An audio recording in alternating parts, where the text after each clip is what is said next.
এই ইজি টিক্সটি শিখে রাখুন, যে কোনো প্রয়োজনে আপনিও যাতে এই টিক্সটি ইউজ করতে পারেন। আমাদের হাতে স্যামসাং এর GA532 অথবা J2 প্রাইম একটি সেট রয়েছে। এই সেটটি এফআরপি লক অবস্থায় রয়েছে।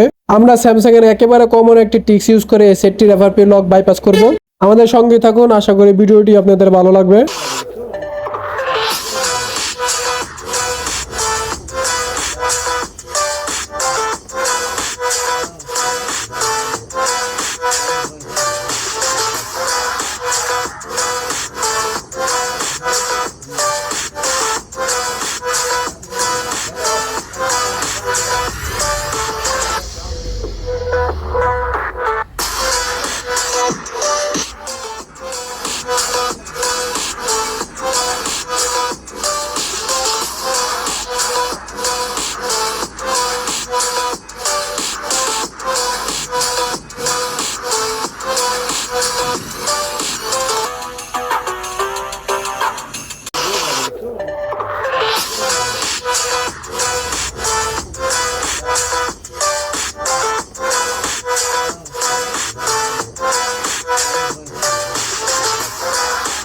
আলহামদুলিল্লাহ, আশা করা যায় আমাদের কাজটি সম্পূর্ণ হয়েছে। ভিডিওটি ভালো লাগলে লাইক এন্ড ফলো দিতে ভুলবেন না। সবাইকে ধন্যবাদ। আসসালামু আলাইকুম।